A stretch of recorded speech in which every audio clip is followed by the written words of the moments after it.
Hello प्यारे बच्चों, आज हम क्लास 7th हिंदी पाठ 11 वात्सल्य के पद को पढ़ेंगे और समझेंगे। आइए सीखें। रसों का ज्ञान, वात्सल्य रस का ज्ञान, कविता का हाव भाव सहित पाठ, अलंकार का ज्ञान, कविता का भाव सहित अर्थ ग्रहण करना।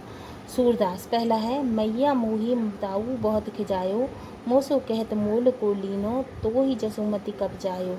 कहाँ कहो इही रिस के मारे, खेलत हो नहीं जात, पुनी पुनी कहत कौन है माता, कौन है तुमरो तात। गोरे नंद यशोदा गोरी, तुम कत श्याम शरीर, तारी दे दे हसद ग्वाल सब दिखे सिखे देत बलवीर। तू मोही को मारन सीखी, दाऊही कबहु न खींचे, मोहन मुख रिस की ये बातें, जसुमति सुन सुन रीझे। सुनो श्याम बलभद्र जवाई, जसमत ही को धूत, सूर्य श्याम मोहि गोधन की सो, हो माता तू पूत। तो कृष्ण भगवान माता यशोदा से कहते हैं कि मैया मुझे दाऊ बहुत चिढ़ाते हैं, बलदाऊ जी बहुत चिढ़ाते हैं, मुझसे कहते हैं तुम्हें तो खरीदा गया है, तुम्हें यशोदा माता ने कब जन्म दिया है। इसी गुस्से के मारे मैं खेलने के लिए नहीं जाता हूँ। बार बार कहते हैं कि तुम्हारी माता कौन है और तुम्हारे पिता कौन है। नंद बाबा तो गोरे हैं और यशोदा माता भी गोरी हैं, तुम तो सांवले हो। और ताली दे दे के हंसते हैं, कौन? ग्वालवाल। और उन्हें कौन सिखाता है? बलदाऊ। मैया तुम तो मुझे मारना सीखी हो। बलदाऊ को कभी भी गुस्सा नहीं करती। मोहन कृष्ण के मुख से ये बातें सुनकर यशोदा माता बहुत प्रसन्न होती हैं। सुनहु श्याम बलभद्र जवाई, जनमत ही को धूत, सूर्य श्याम मोहि गोधन की सो, हो माता तू पूत। सूरदास जी कहते हैं कि माता यशोदा कहती हैं कि हे कृष्ण, बलराम तो जुगलखोर हैं और जन्म से ही धूर्त हैं। तब सूरदास जी कहते हैं कि माता यशोदा कहती हैं कि मैं अपनी सभी गायों की शपथ लेकर कहती हूँ कि तू तो मेरा पुत्र है और मैं तेरी माता हूँ। मैया रे मोहि माखन भावे, जो मेवा पकवान, कहती तू मोहि नहीं रुचि आवे। ब्रज जुगती इक पाछे ठाड़ी, सुनत श्याम की बात, मन मन कहती कबहू अपने घर, देखो माखन खात। बैठे जाए मथनिया के ढिग, मैं तब रहूँ छपानी, सूरदास प्रभु अंतर जामे, ग्वालिन मन की जानी। तो सूरदास जी कहते हैं कि कृष्ण भगवान मैया से कहते हैं कि मैया मुझे तो माखन बहुत अच्छा लगता है। जिन मेवों और पकवान की बात तुम करती हो, मुझसे कहती हो, वो मुझे अच्छे नहीं लगते। ब्रज की एक युवती कृष्ण भगवान श्याम श्री कृष्ण की इन सभी बातों को पीछे खड़ी हुई सुन रही है और यह कामना करती है कि श्री कृष्ण भगवान जो हैं वो उसके घर में जाकर माखन खाएं और वो देखे उन्हें। जैसे ही वे माखन की मटकी के पास जाकर बैठे, तब मैं वहाँ छिप जाऊँ। सूरदास जी कहते हैं प्रभु श्री कृष्ण तो अंतर्यामी हैं, उन्होंने उस गोपी के मन की बात को जान लिया। अब मोही का अर्थ है मुझको, खिजायो का अर्थ चिढ़ाया, मोसो का अर्थ है मुझको, मोल को लीनो का अर्थ है मूल्य देकर लिया हुआ, तेही का अर्थ है तुझको, जसुमति का अर्थ है जसोदा, जायो का अर्थ है जन्म, एही का अर्थ है इस, पुनि पुनि का अर्थ है बार बार, बलवीर का अर्थ है बलदाऊ, धूत का अर्थ है धूर्त, सौ का अर्थ है शपथ लेना, गोधन का अर्थ है गाय रूपी धन, पूत का अर्थ है पुत्र। अब भावे का अर्थ है अच्छा लगना, युवती का अर्थ है युवती, इक का अर्थ है एक, पाछे का अर्थ पीछे, ठाड़ी का अर्थ है खड़े होकर, सुनत का अर्थ है सुनती हैं, कबहू का अर्थ है कभी तो, खात का अर्थ है खाना, चाय का अर्थ है जाकर के, मथनिया का अर्थ है मटकिया, ढिग का अर्थ है पास रहो, छपाने का अर्थ है छिपकर रहूं। अब सूरदास जी जो हैं हिंदी ही नहीं संसार की सभी भाषाओं में वात्सल्य रस के अद्वितीय कवि हैं। सूरदास जी के विभिन्न पदों में कृष्ण का चरित्र का वर्णन मिलता है। उन्होंने सूरसागर की रचना भी की है। तो सूरदास के पदों में जो है कृष्ण भगवान के चरित्र का वर्णन है और सूरदास जी ने सूरसागर की रचना भी की थी।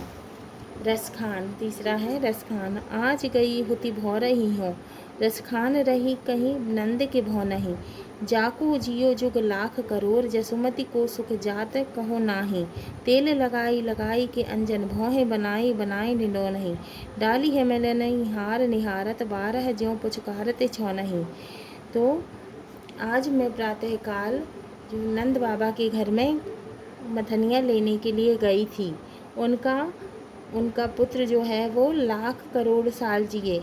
यशोमती माता का सुख जो है, सुख का वर्णन नहीं किया जा सकता। उनका जो सुख है वो कैसा है, उनका सुख जो है वो अपार है।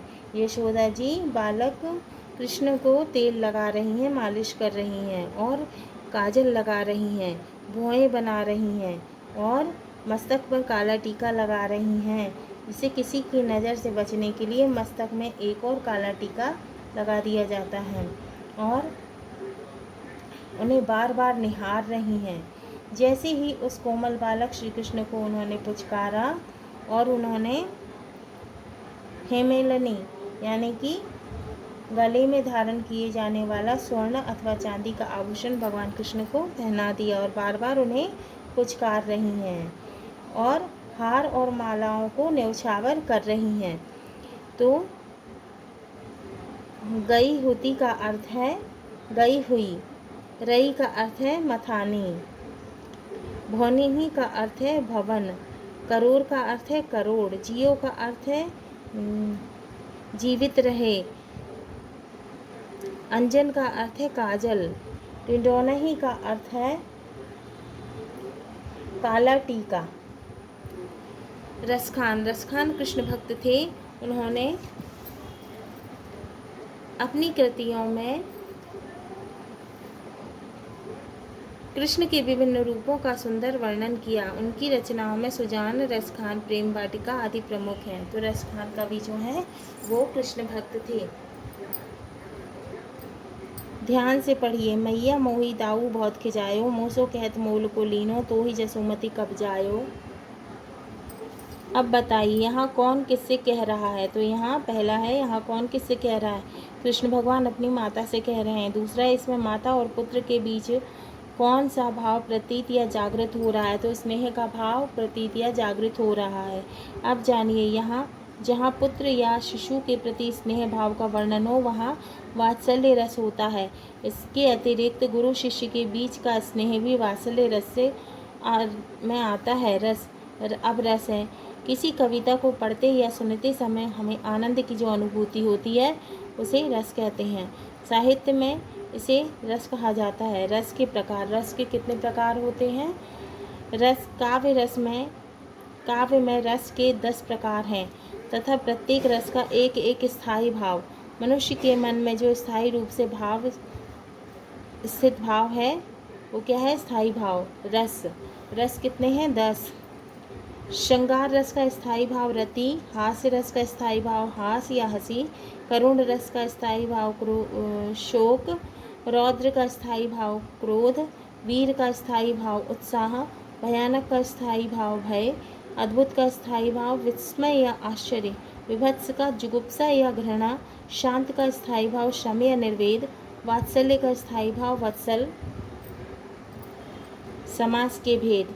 क्रम समास के नाम, विशेषता, उदाहरण, विग्रह। अव्ययी भाव समास। विशेषता है प्रथम पद अव्यय, उदाहरण यथाशक्ति, विग्रह शक्ति के अनुसार। प्रथम पद प्रधान, उदाहरण प्रतिदिन, विग्रह दिन दिन। दूसरा तत्पुरुष समास। विशेषता अंतिम पद प्रधान, संबंध तत्व का लोप, उदाहरण राजपुरुष, विग्रह राजा का पुरुष, रोगग्रस्त, रोग से ग्रस्त, संबंध तत्व। तीसरा है कर्मधारय समास। एक पद विशेषण, दूसरा विशेष्य, उदाहरण है नील गाय, श्याम मेघ, विग्रह नीली गाय, काले बादल। चौथा है द्वंद्व समास। विशेषता दोनों पद प्रधान, योजक और शब्द का लोप, उदाहरण माता पिता, योजक चिन्ह माता, योजक चिन्ह पिता, विग्रह माता और पिता। सुख दुख, सुख और दुख, तिगु समास। पांचवा, पहला पद संख्यावाची विशेषण, विशेषता, उदाहरण है नवरत्न। विग्रह है तो 9 रत्नों का समूह। विशेषण है त्रिभुज। उदाहरण है 3 भुजाओं वाला विग्रह है। छठवा है बहुव्रीहि समास। इसमें विशेषता, इसमें दोनों पद के अलावा अन्य पद प्रधान। उदाहरण है लंबोदर पीताम्बर। विग्रह है लंबा है उदर जिसका, किसका, गणेश जी का। पीत है अंबर जिसका, किसका, विष्णु भगवान का। हाँ तो प्यारे बच्चों, ये हमारा पाठ 11 वात्सल्य के पद पूर्ण हुआ। अगले वीडियो में हम इसके प्रश्नों के उत्तर हल करेंगे।